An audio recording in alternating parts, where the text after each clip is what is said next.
and welcome to the Unknown Webcast. This is just a bit of a trigger warning for those who believe words are more injurious than sticks and stones. I really am so conservative I can't turn left even when I'm driving. Yep. In addition to giving trigger warnings to our viewers, Ron Hensel and I both drink coffee for your protection. This week, Dr. Donald Williams joins us to look at the problems of scholarly assumptions and biblical interpretation. My name is Don Vino. I'm president of Midwest Christian Outreach, Inc. in Wonder Lake, Illinois, which produces the Unknown Webcast. And our senior researcher is Ron Hensel, who will introduce the sponsors of today's webcast. And here is Ronnie Baby. Greetings from sunny Florida, where the palm tree came out, saw its shadow, and now we have 12 more months of summer. Our sponsor for this edition of the Unknown Webcast is My Bible, guaranteed the most comfortable Bible you'll ever own. Our regular legal disclaimer: our guest on today's webcast, insert name here, that will be Donald T. Williams, has no connection whatsoever to any of the satirical content of the Unknown Webcast, hereafter referred to as the webcast, although we probably will not mention it again. This satirical content includes any and all commercials, end credits, puns, smart remarks, or anything else that might fall under the definition of satire. In the meantime, Midwest Christian Outreach, Inc. bears no liability for or responsibility for anyone's opinions regarding this satirical content. Notice, the opinions expressed on this webcast are ours and should be yours too. If you enjoy it or if it really annoys you and you want to inflict it on someone else to ensure your continued access, please go to midwestoutreach.org. Click the yellow donate button and contribute as you feel led. And as you do, never fear, this webcast is Y2K compliant. And don't forget to subscribe to us on your favorite video channels. And now our very special, okay, guest, Dr. Donald T. Williams. Greetings. You're bringing the house down here. Yeah, there you go. So, how are you doing? I am doing extremely well. How are you guys? You're an extremist, is what you're saying? I have been accused of that, yes. Yes, I have as well. So, kind of as we get started out here, I just wanted to mention a couple of things, because this is, I don't know if this is a topic, we haven't done this particular topic before, and I heard or read very little on it in the past. The idea of scholarly assumptions and biblical interpretation. Now, I know that it happens, but I don't know that we've discussed it in this. No, neither do I. And the thing is, I mean, come on, you know what happens when we assume. I know. You know what people say when we make it of you and me. So how can it be scholarly if that's what we are, because we assume? Yeah, it is. Well, yeah. So, a couple of just quick things, and then we're going to start letting Don Williams lead us down a primrose path or something like that. Is it a primrose path? Of this question. Just quickly, like 4 things. One, I observed this happening within evangelical camps and schools, for example. So this is not limited to only liberals or cultists or anything like that. All of us can be prone to this. That's a problem. Dr. Murray Harris, we talked about him in the past. Good scholar, one of the translators, I think maybe lead translator of the NIV. Who's that? Murray J. Harris. Oh, I didn't know. Yeah, and the translator. He was struggling with the physicality of the resurrection, and so his musings turned into his scholarly assumptions about the body of the risen Jesus. And it was, according to him, not physical. It was capable of physicality. He could take on physical bodies, but in his normal state, he was invisible and immaterial. That's a pretty big problem. And it took a number of years of going back and forth, and Dr. Geisler headed that up really well. And at the time, I would run into pastors at like Cornerstone Festival, for those who remember back in the ancient days, at Dr. Geisler's table. And as people are coming through and looking at his book, pastors repeatedly were asking me, how do you know the resurrection was physical? And I said, have you read the Bible?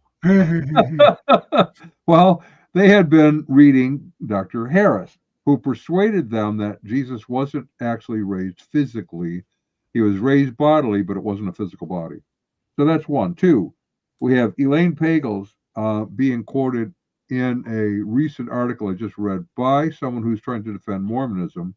And the sources he went to are Elaine Pagels, liberal, very liberal, Bart Ehrman, yeah, liberal would be an understatement, I suppose, and the late Michael Heiser, because his work on the Book of Enoch and other things that he sources, he incorporates pagan ideas and under the idea that early Israelites were henotheists that became monotheist rather than the other way around. Now, there's several scholars that kind of take that view. So with that, I want to say this issue is important because it impacts theology for groups like the Mormons. It also impacts theology in conservative churches. So, Dr. Williams, what do you think of that as a lead off? Well, I'm going to do a much more big picture approach, at least in the beginning, than looking at some of those specific assumptions. And I'm going to have to sort of work my way up to the whole issue of biblical criticism and biblical scholarship, starting with some general cultural and intellectual history. And I'm going to anchor it with the year 1859, which was the publication of Darwin's Origin of the Species. Now, evolution, the biological theory of evolution, basically very quickly took over not only the sciences, but general culture. And people assume that Darwin came along and he proved that evolution was true, and everybody just had to get on board, except conservative believers who dug in their heels and just became intellectually marginalized, deservedly so as a result. In fact, the actual history didn't quite go down that way. Evolution, before it was called evolution, but this whole idea of developmentalism, this whole idea that the universe is of such a nature that it automatically grows and tends and arcs toward a goal of something better, was part of culture. What is that? What's that? I don't know. My brilliant commentary just attracts singer-songwriters who sorry, something came on my screen and I didn't think you guys could hear it if I wasn't I'm streaming. I'm sharing. That's what happened. I have share on. So if I get a bing or anything, it comes on you. Okay. Sorry about that. See, wrong assumptions not only affect biblical stuff, they affect technology too, and its application. Yeah, it does, exactly. So on versus off. See, when you turn me off, Don, when you turn off the screen, I forget to stop sharing. Okay. But I'm supposed to start sharing. And begin sharing it all over again. Here you go. Yeah. Okay, so 1859 is the publication of The Origin of the Species. Why did evolution take over the mindset of Europe almost immediately? Because it was already part of pop culture and philosophy before Darwin ever published. Okay? Yeah, that's true. So let me give you just a couple of examples of things that are like 30 or 40 years before the theory of evolution as a biological theory. Here is a poem by John Keats. It's called Hyperion. And he says, as heaven and earth are fairer far than chaos and blank darkness, though once chief. So here's this story of the history of the universe. It starts out in chaos and darkness, and it grows toward heaven and earth, which are very fair, very beautiful. As we now show beyond heaven and earth in form and shape, compact and beautiful, in will, in action, free companionship, and thousands other signs of purer life. So not only do we not have chaos anymore, we have heaven and earth, and heaven and earth contains human beings who have will and act and companionship and friendship and love. So on our heels, following after us, a fresh perfection treads, a power more strong in beauty born of us and fated to excel us as we pass in glory that old darkness. This is 40 years before Darwin, 40 years before the origin of the species. I listened really hard to what you read, but could you paraphrase it? I mean, what's his point? The universe is such that it's growing from darkness and chaos toward light, beauty, order. Okay. We are an example of that. And after us will come something even better that will be as much better than us as we are than the original darkness. Okay. And So chaos. things are evolving into something higher. Exactly. Yeah. This is from a Romantic poet, early 19th century, 40 years before the origin of the species. Okay. Now, the one of the greatest philosophers of the 19th century was certainly Hegel, and we know Hegel primarily for his dialectic. That is, Hegel was all about process, and he said in logic, in thought, there's this process of thesis, antithesis, synthesis. You have a thesis, it gives rise to its opposite, the antithesis. From them comes a synthesis that becomes a new thesis, gives rise to a new antithesis, leading to a new synthesis. And Hegel thought that this was not only a process that sometimes happens in the history of various discussions, but that it was central to the nature of reality. This is the way the universe works. And so you can see that, once again, the way is being prepared for biological evolution on a completely non-scientific level. Hegel dies, guess when? 1831, 28 years before the publication of The Origin of the Species. So Darwin simply is, well, I shouldn't say simply, but Darwin is essentially applying to biological science a basic philosophy that has already come to dominate the European mind. Okay. Now, serious scientific evolutionists will deny that evolution is about things getting better.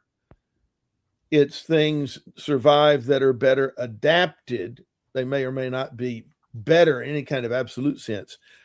But evolution scientifically merges with this popular myth of evolution to become almost indistinguishable in people's minds. And the impression is created that Darwin and later scientists have given scientific support to this basic myth that is already a couple of generations old by the time The Origin of the Species comes along.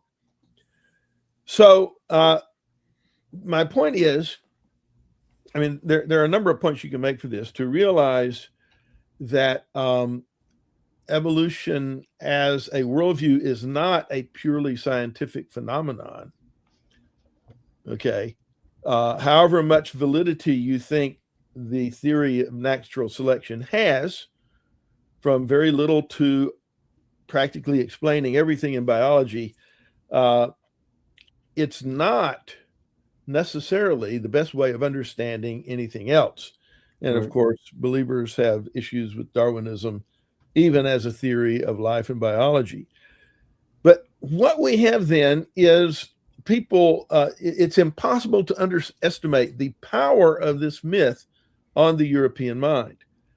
All right, that being said, think about biblical criticism in the last half of the 19th century, particularly in Germany, leading into coming over to America and becoming part of the fundamentalist modernist controversy here.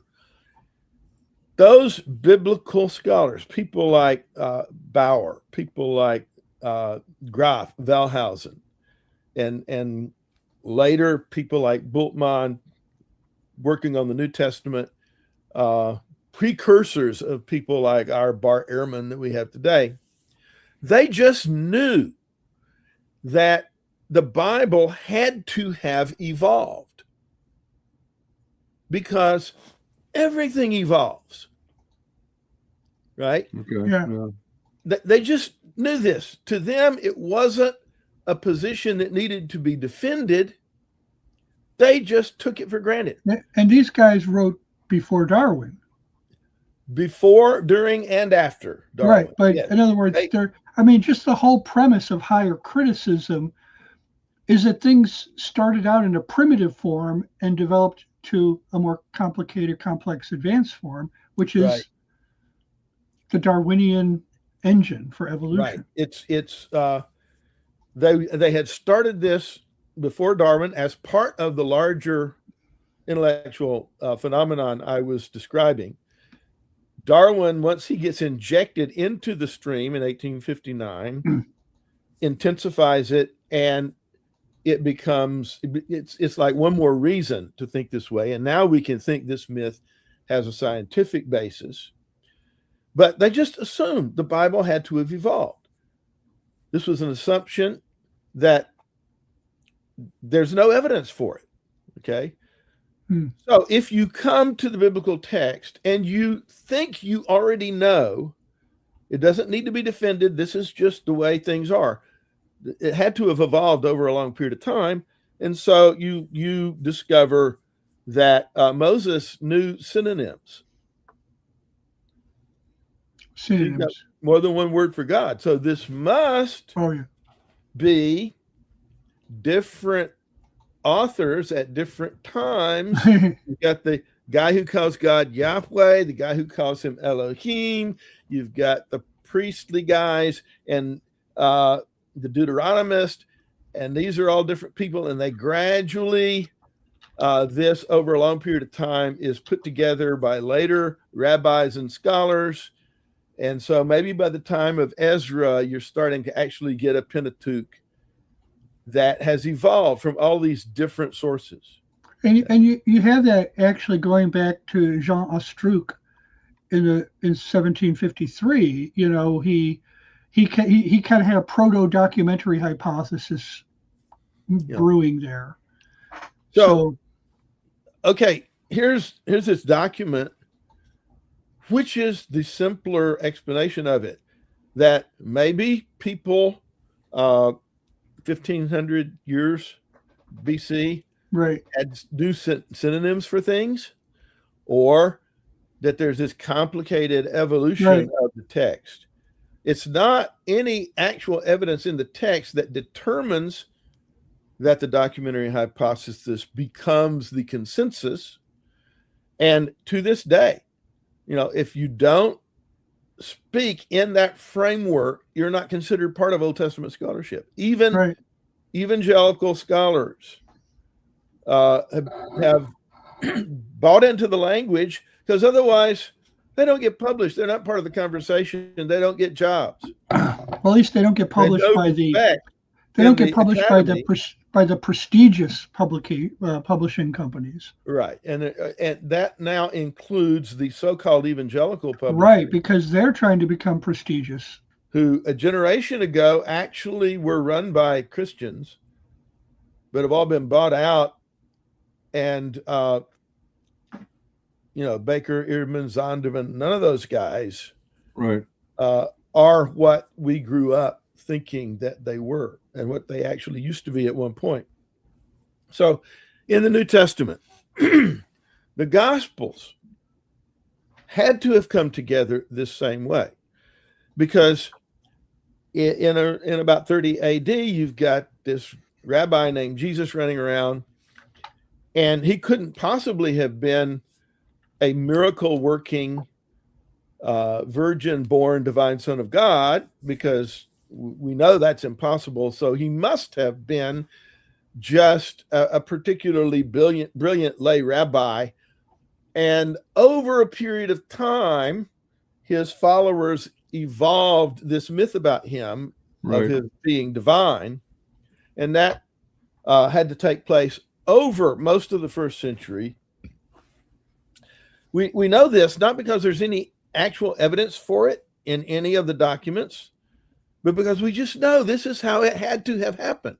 Consequently, we come up with all these different theories about how the synoptic gospels relate to each other, and how, starting with that simple Jesus, we gradually, by the end of the first century, have these documents that are presenting to us the divine Christ.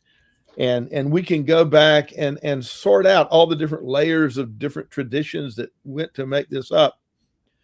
Sources like Q, no copy of which has ever been found. A purely hypothetical document, but we know it had to have existed. Had to. Because evolution is the the only way we explain everything. Right. Yeah.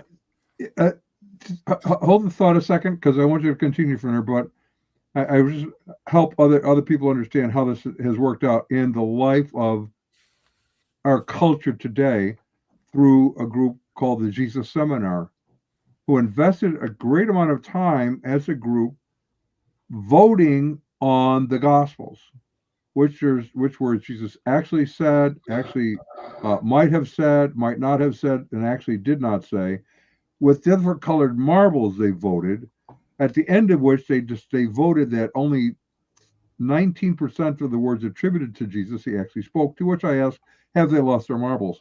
Right. We had John Dominic Crossan, one of the Jesus Seminar founders, debating William Lane Craig. This is back in the mid-1990s. And one of our folks drove him to and from the airport. And on the way back, he asked him about the resurrection, which was interesting in light of what was going on in debate. And what happened to the body? And he said, well, no, Jesus was crucified, but he wasn't resurrected. They laid his body in a shallow grave, and it was eaten by dogs. And my associate said, and how do we know that? And he goes, well, we don't have evidence, but it really makes sense to me. So you're building your theology on exactly what you're talking about. Yeah. I know it happened this way, therefore it is true. Well, it happened to other crucifixion victims. So, right. Yeah, must have happened to Jesus. On the other hand, Pilate was not happy with the Jews. They had forced his hand, he felt, into doing this execution he didn't want to do. And so when Joseph of Arimathea showed up and asked for the body, Pilate makes an awful lot of sense that Pilate would have given it to him. Because anything he could do to spite the Jews, like with the inscription, they're like, don't say he was the Son of God. Say he said he was the King. What I have written, I have written. Mm-hmm. Like, he's getting back at them in the small, trivial, and petty ways that he can. Right. So you've got documents that make a great deal of psychological sense in describing the individuals that they're talking about, as opposed to, it had to have happened this way. Therefore, we will create whatever evidence we need in order to make it turn out that way. So when you read this kind of biblical scholarship, the whole industry of biblical scholarship outside of very self-consciously conservative evangelicals a few conservative Catholics, etc., who are just bucking the trend and who increasingly are more influenced by the trend than they think they are. When you read this stuff, it's really interesting in that you have theories about how the concept of Jesus evolved from the simple Jesus, meek and mild, to the divine Savior over a long period of time, and how the documents that we have must have evolved in order to reflect. I mean, the documents end up reflecting that supernatural Jesus, but they contain earlier strands of evidence of tradition, oral tradition that got written down that represent the earlier 19% Jesus that we can actually believe in. And it's all theories. It looks scholarly. It looks really, really scholarly because it's got so many footnotes in fine print. Right. You've got a third of the page is text, two-thirds of the page is the footnotes. And so these guys must be really, really meticulous, great scholars. But when you read the footnotes, you discover that you've got theories based on other theories. You never have facts. Yeah. Okay. And what that tells you is not only is the person writing this material not as scholarly as he should be, but the people who are just being so impressed by the footnotes, which are supposed to encourage you to check the sources to see if they are representing them correctly, those people are even less scholarly. Yeah. So facts. All the actual facts we have, as opposed to theories, support the traditional view of the Gospels as being reportage by eyewitnesses that were written somewhere in the middle, not the end, but the middle of the first century, easily within a generation of Jesus' actual life and death. Fact. Acts, which is Luke volume 2, ends with Paul still in under house arrest in Rome before his subsequent release, trip to Spain, eventual rearrest and execution. So Acts can be no later than about AD 64. Right. This is not a theory. These are facts, because the book ends the way it ends, and it ends at a period in history that can be dated by external means. And so in Acts, Luke refers to the previous volume, which is the Gospel of Luke, as if it is a book that everybody already knows. Right? They don't have fax machines. They don't have email. They have to copy everything by hand. And they have to move the copies around by horseback and boats and on foot. There's no way the Gospel of Luke can be any later than about AD 60. Okay. And if in fact Luke used Matthew and Mark as sources, that puts them even earlier. And so in the facts all fit with a traditional conservative view of the New Testament.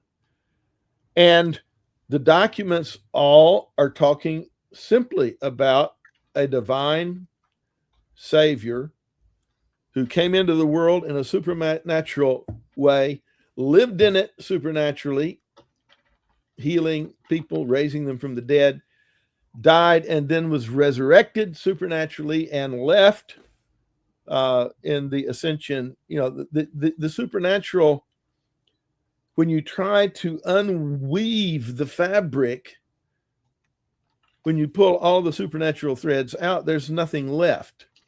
What reminds me, when you talk about that, you're just trying to reimagine the Bible, make it more comfortable to your views. And we have a sponsor that talks to that issue. So yes, we do. This whole enterprise is driven.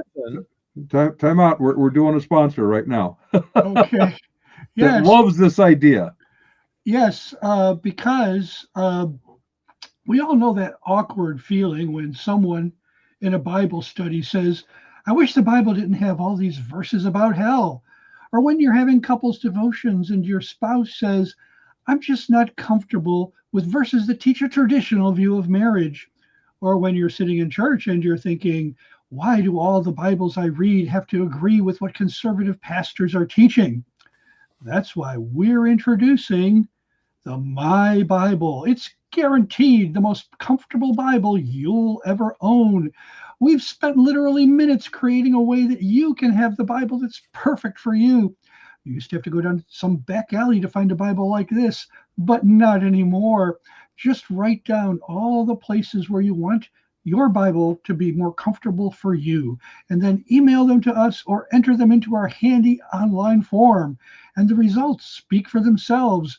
Yolanda from Portland says, now that I have my Bible, I never worry that my white male pastor's sermons might actually be right. Ben from seminary says, my Bible gave me the confidence I needed to drop out of my Hebrew and Greek classes. And Renee from Madison says, single one of my anti-capitalist, anti-police, anti-social protest chants now come from my Bible. So when someone throws an uncomfortable verse at you, you can say, that's not in my Bible, available at mybible.cult. Okay. Now I'm going to remember to turn the stop sharing button. Right. Otherwise, you'll entertain us with more music. Otherwise, I'll click on something that you'll hear. Like when I preview the end credits repeatedly, and I can only hear them. Yeah. Well, the whole enterprise of standard biblical scholarship is driven by these assumptions that we don't have to prove that there was this evolution of the concept of who Jesus was. We know that had to have happened that way. Therefore, we do whatever sophisticated mental gymnastics are necessary to make the Bible sound like it fits. Right. That theory. Because what's underlying both the developmental, or we should say evolutionary hypotheses, both concerning Christianity and the origin of life, what's underlying that, of course, is either no God, the God of the atheist who doesn't exist, or the God of the deist who doesn't interfere with nature. That's the basic presupposition, and I think with most people, there is no God. So here's the situation in evangelicalism right now, is that in order to be accepted and respected as a biblical scholar, you have to pretend to respect all of this scholarship. It's like, you can't just ignore the last 100 years of scholarship on these questions.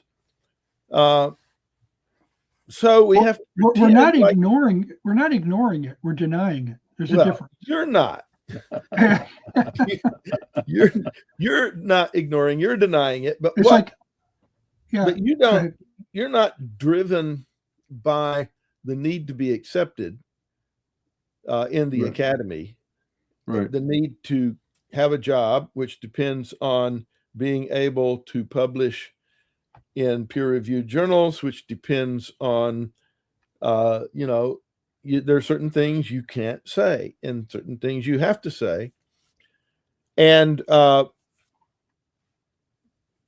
we bend over backward to accord respect to our fellow scholars. And not only that, but in order to get your doctorate, you probably had to go to school with those guys, and you had to spend 3 years treating their theories with respect. Otherwise, you're not going to get your degree. And it has an impact that you're not even aware of by the time you get out there. People are frankly intimidated by the apparatus of scholarship. And so, to forthrightly come out and say the Gospels were written by the apostles. They were written by John, who is the beloved disciple, by Luke, who was the traveling companion of the Apostle Paul, writing under his authority, by Mark, who was giving us Peter's notes from his memories, Matthew, who was one of the 12. If you just come out and operate on that basis and take the Bible as saying what it says instead of what it's supposed to say, it just isn't done. I love that line from G.K. Chesterton about Father Brown. Father Brown, who could be very awkward because he was always thinking about what he was doing and never about whether it was done. So we need a lot more people like that teaching the Bible. So, here we are in this situation where what is accepted as scholarship really shouldn't be, because the basic standard industry is philosophically biased and methodologically flawed. Right. We've been talking about the philosophical bias, which goes back to the evolution myth in the 19th century, flowing into the 20th century. C.S. Lewis wrote a very interesting essay called The Funeral of a Great Myth. It's in the book Christian Reflections, where he goes and lays out all of this stuff. And he said, that I'm not talking about evolution as a biological theory. I'm not a scientist, but I'm talking about the cultural myth of evolution, and it's ready to die. It needs to die, and I'm going to conduct its funeral. And he thought that it had reached the end of its life in the middle of the 20th century. Now that we're a quarter of the way into the 21st century, we have to regretfully recognize Lewis was wrong about that. The great myth, Lewis might have preached its funeral, but it's still alive and well. Yeah. There are those philosophical assumptions, and people think, well, we can't just pretend. We can't just let the text tell us what it says, because you've got this whole industry that we won't be part of if we do. It's philosophically biased and it's methodologically flawed, because in order to make the data fit the theory, in order to make the data fit the myth, you have to distort it. And so you use methods of study like source criticism, for example, that have been discredited and discarded by every other branch of literature. Mm-hmm. Okay. When Lewis was writing in the first half of the 20th century, there were still people trying to do that to Homer. People were coming up with 3 or 4 different Homers that contributed to the Iliad and the Odyssey. And at a certain point, the classical scholar said, this is getting us nowhere. We can't prove any of this. There's no documentary evidence for any of it. And it's not helping us understand the poem. And so classical studies dropped it. Okay. New Testament scholarship is still doing it. Still acting like you can go back and sort out all these different sources that came together. Well, one of the fun things to do is to take the methods used by biblical scholars and apply it to their own writings. Mm-hmm. Prove that Bart Ehrman doesn't really exist. He's an amalgam of 3 or 4 other scholars that some editor put together to give us the writings of Ehrman. And you can use his methods on his own text, and you can get the same kind of results that people get with the New Testament. Right. If I recall correctly, sometime back in the 1970s, they programmed a computer with all of these, source critical assumptions, and fed Lincoln's Gettysburg Address into it. And the program determined that there were 16 different authors that were we happen to know, well, at least history has recorded, maybe it's our mythology, I don't know. But this mythology emerged very soon after the Gettysburg Address, this idea that Lincoln actually composed it on a train from Washington to Gettysburg. He actually literally, and it's really short. I mean, it's one of the shortest speeches ever. In fact, I think when Luther got up to speak, when Lincoln got up to speak, by the time he got up, his predecessor, the previous speaker had spoken for like 90 minutes. So some really long period of time. Lincoln gets up and he's done in like 3 minutes. Yeah. And the Chicago Tribune blasted him for being so irreverent to have such brief remarks for such a huge event in history. Well, and the photographers couldn't get any photos because they were still setting up. Yes, and it's like, so why would something that brief require 16 people to read? Well, it wouldn't. And I think we actually have the envelope on the back of which he wrote it, on the train. But of course, we don't have the original manuscripts of any of the New Testament documents. Right. So 2 essays by Lewis are very important in this regard. One is The Funeral of a Great Myth from Christian Reflections. The other one is Modern Theology and Biblical Criticism, sometimes reprinted as Fern Seed and Elephants, out of one of the famous lines. Lewis says, biblical critics claim like they can spot fern seed between the lines, and they actually can't see the elephant that's standing right in front of them, which is the actual lines themselves, where Lewis shows the methodologically flawed piece of it. So from Funeral of a Great Myth, you can learn something about the assumptions. Lewis doesn't apply it in that essay to biblical criticism, but it's a simple take the intellectual history Lewis gives you in that essay and realize, oh, this is happening at the time when biblical criticism, as we know it today, is being born.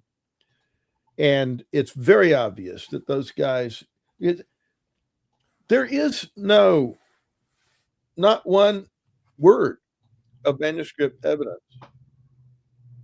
Right. So like we have reconstruction of the evolution of the New Testament. We have thousands and thousands of manuscripts, and there are variations. And in a couple of places, namely Mark 16 and John 8, there are some significant variations. 2 places where I can think of that are significant enough to mention in a conversation like this. Now, you might bring in a few others, but they don't involve like several verses in a row like this one. Those 2 do. That's it. What you would expect if Q theory was correct, that we would have, some examples of some of the rough drafts of the Gospels, but we don't. Now, so there's the idea of this idea has been applied to the question of how we got the Textus Receptus, which it's a long ago discarded theory that there was a recension at a certain point of time, and that when they created this recension, they collated all the manuscripts, created a new version, and then destroyed all the previous manuscripts. No, that's the Quran. Yeah, that's what happened with that. We don't have any record of anything like that happening with either the Old or the New Testament. No. So, well, I'd like to interject something quickly, just for those who are listening. They're going, so that's an addition, like on Mark. It should be noted that, as Ron pointed out, these are variants. They do not affect any major or minor doctrine anywhere, and everything that Mark has in his book leading up to that tells us he did believe in the resurrection. Even if you took all those verses out, it wouldn't make any difference in his view of the resurrection. Right. And we have that resurrection taught in other documents. 70% of the variants are spelling. And we're talking thousands and thousands right there. 70% of the variants are spelling, and standardized spelling wasn't invented until the 18th century. Throughout the entire history of writing, people spelled things the way they sounded to them. Because writing is phonetic. That's what it's all about. Then Gutenberg invents the printing press, and all of a sudden, you've got thousands of copies that look very official, because printing just looks more official than handwriting, that all are identical and have the same spelling. And so by the time you get to the 18th century, where are these copies in English being produced? In London. Okay. So they all represent the pronunciation of the London dialect. And consequently, people start thinking of that as the actual right way to spell stuff. But nobody before that ever thought that a word was misspelled. It was just, oh, that's how that scribe pronounced it. Standardized spelling wasn't even a thing until the 18th century, which is way past the era of biblical manuscripts. And 70% of the people cite all these thousands of variants. 70% of them are just spelling, and only a couple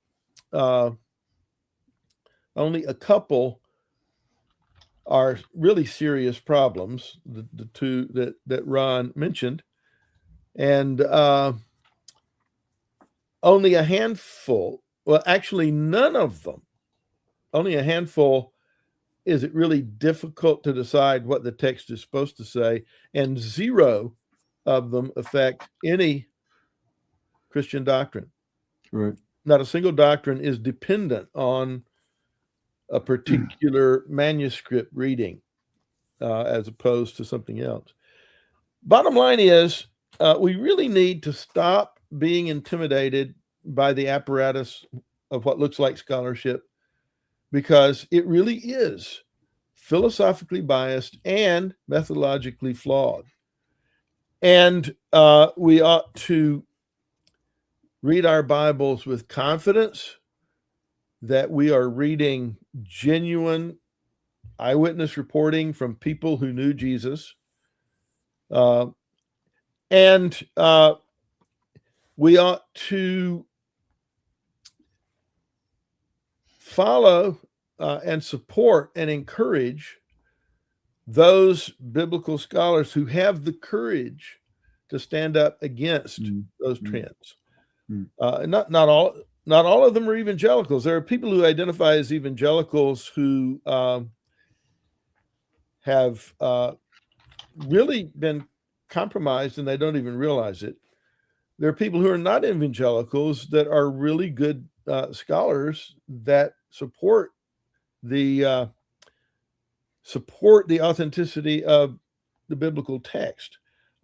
Someone like Richard Balcom, for example, in his classic book, Jesus and the Eyewitnesses, which is a defense of the idea that the Gospels go back to eyewitnesses.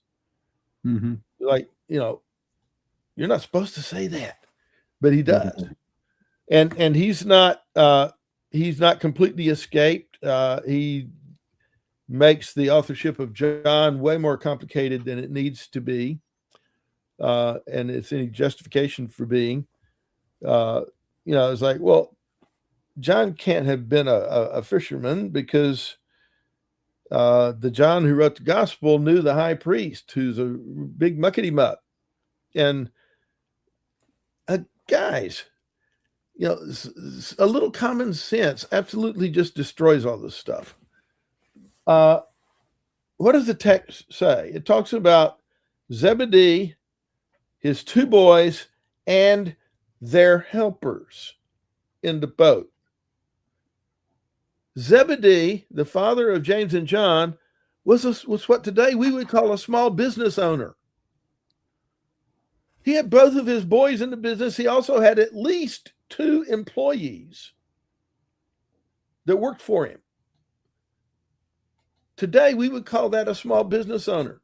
It's not outside the realm of possibility that John could have been known to the high priest family so that he could get into the court, let Peter in, etc. You know, people are just grasping at straws, trying to show that, trying to achieve the image of being people who take the scholarship seriously. I gotta say something, you know, or those guys won't take me seriously. But Balcom, not an evangelical, but really, really solid case for the fact that the Gospels go back to eyewitnesses. And there is no non-supernatural Jesus hidden there for us to ferret out if we divide the sources up cleverly enough. Every single strand goes back to a Jesus who scandalized the religious establishment with his radical teaching, and whom they had to take seriously because not only did never man speak the way this man spake, but because he was doing things like raising Lazarus from the dead, and they couldn't deny it. They were forced to take him seriously, and taking him seriously meant, oh my goodness, if he's the Messiah, our entire establishment is toast. Because it destroys everything.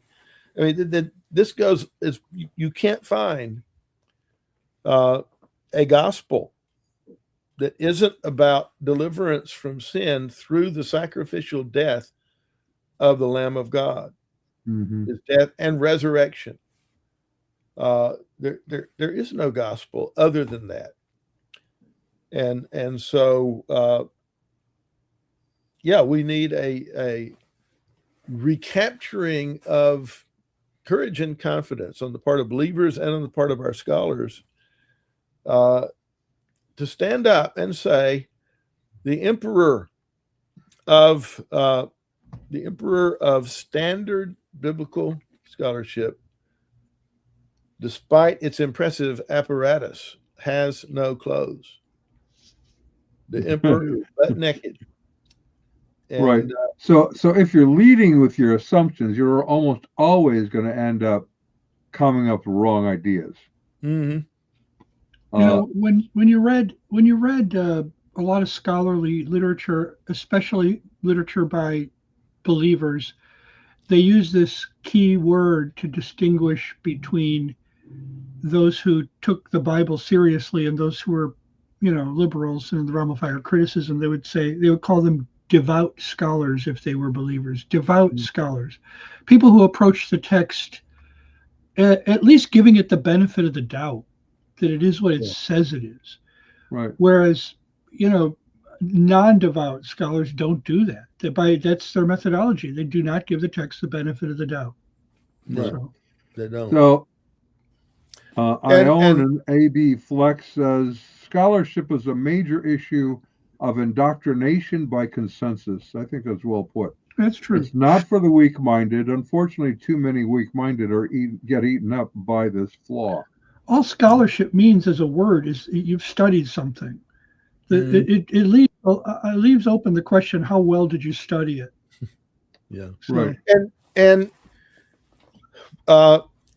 you might say in response to this, well, you guys are just starting out with your assumption of a supernatural Jesus. And so you naturally, no, we're starting out simply leaving the question open, what the text says.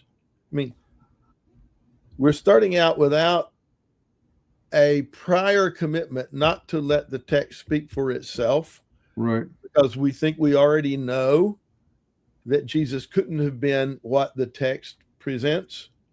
No, let's listen to the thing, and let's receive its message. And if we find that that message is convicting and convincing, we bow before him and accept him as our king. Well, the text claims to have a persuasive goal in various places. For instance, Gospel of John says, "These things are written that you might believe." In other words, that Jesus is the Christ. In other words, what we're writing this so that you'll believe what we say. So, at a certain point, you have to say, "I've made a decision. I believe the Bible is true." I don't think I can't just leave that particular thing as an open question. I have to come to a resolution. John raises the question, and then we have to decide, how are we going to answer it? Right. Are we going to believe that you're telling the truth or not? And again, I go back to my earlier statement that conservatives are basing their response on facts. When you look at the facts,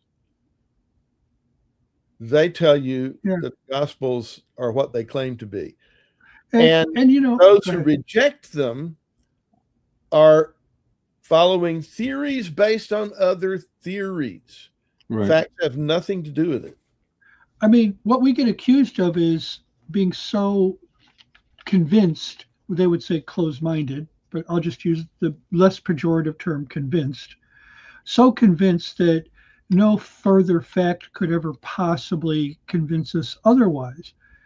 Well, okay, I might be that self-deluded and self-deceived, but what I believe about myself is that if a fact were to come along that absolutely required me to, stop believing what I've been believing, well, then I hope I have the integrity to go along with it. The question is, where is this threshold? Where do we find a quote fact unquote that is going to be powerful enough? And what are the criteria for determining that it should be determinative in changing my view?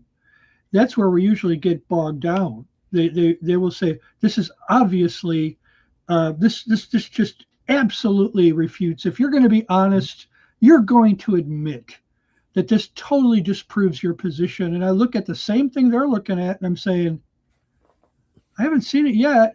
Yeah. So, Ron, let me ask you this. How long have you been a Christian? 50 years this past December. 50 years. Do you still hold all of the same theological positions that you held 50 years ago? Oh, no. No? Well, first of all, you've changed your mind. Right. What caused you to do that?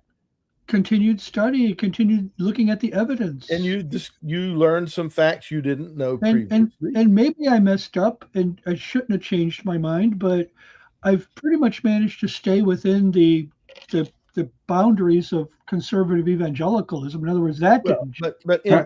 In the areas of the essentials, you're kind of unchanged. I'm still. And in the first few months of being a Christian, I wasn't really sure what I believed because I hadn't studied the Bible that much yet, and I was aware of that.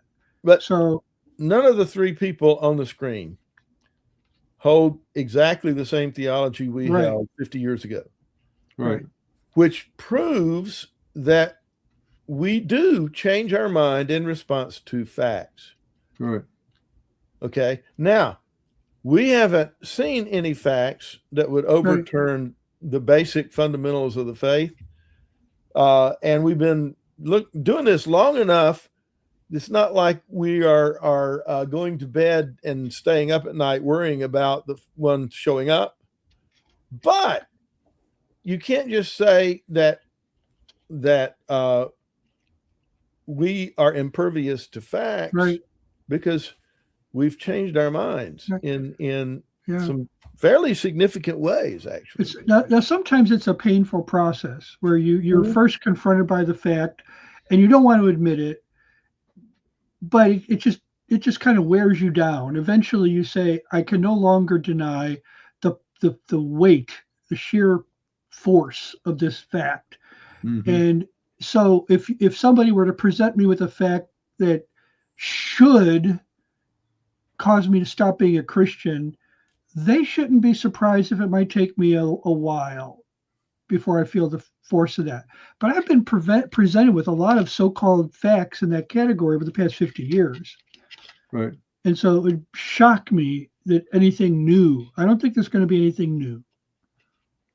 Unless space aliens come down and present me with, absolute proof positive that there is no God, I really strongly doubt it's going to happen. Well, if space aliens exist, right?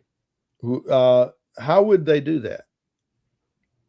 If space aliens exist, they would be finite, rational beings like us, and they would be logically no more capable of proving a negative than we are. Right. Yeah, you would think. So in other words, I'm just trying to highlight just how implausible and unlikely it is to happen. Well, here's something you're going to have to highlight because we are running over time again. Is that a highlight or is that a low? You're going to highlight the fact that you're going to start now our exit stage left, or unknown webcast is running over. I know. Well, it does. It does happen from time to time. We have to give credit to whom credit is due. Our resident cult leader profiler is Neil before me. Our wardrobe manager is See How It Fits You. Culinary services are provided by Chef Ham and Cheese. Our tinfoil hat provisioner is Just In Case. Jehovah's Witnesses coverage comes from Armageddon and The Opposer. Our Mormon archives manager is Polly Gummis. Our liberal denominations bureau chief is Lucy Goosey. Transgender issues comes from Ben Hur. Our special correspondent for cults based on the Hindenburg disaster and flying turkeys, Ode to Humanity. Our fact-checking supervisor is Joe Legpolen. Technical assistance comes through Murky Research. Our legal advisors are at the law firm of Dewey, Cheatham and Howe. Our grievance resolution is Giovanna Pisami. Our director of privacy assurance is wiretapping. And original idea sourcing comes from Drew A. Blank. The Unknown Webcast is a production of Midwest Christian Outreach in cooperation with Emergency Manicure Productions. Both of them are solely responsible for this content, although you will never be able to prove that in a court of law. Never happen. Never. See you all later. Don, we'll see you tonight, 8 o'clock. Well, we're doing our Machen book again. Christianity and Liberalism. So this is kind of a chapter theme on the Bible, which is on the Bible of all things. So so for those who are watching, you can. It's 8 o'clock Central Time. If anyone is out there is alive and well and awake, you can join us.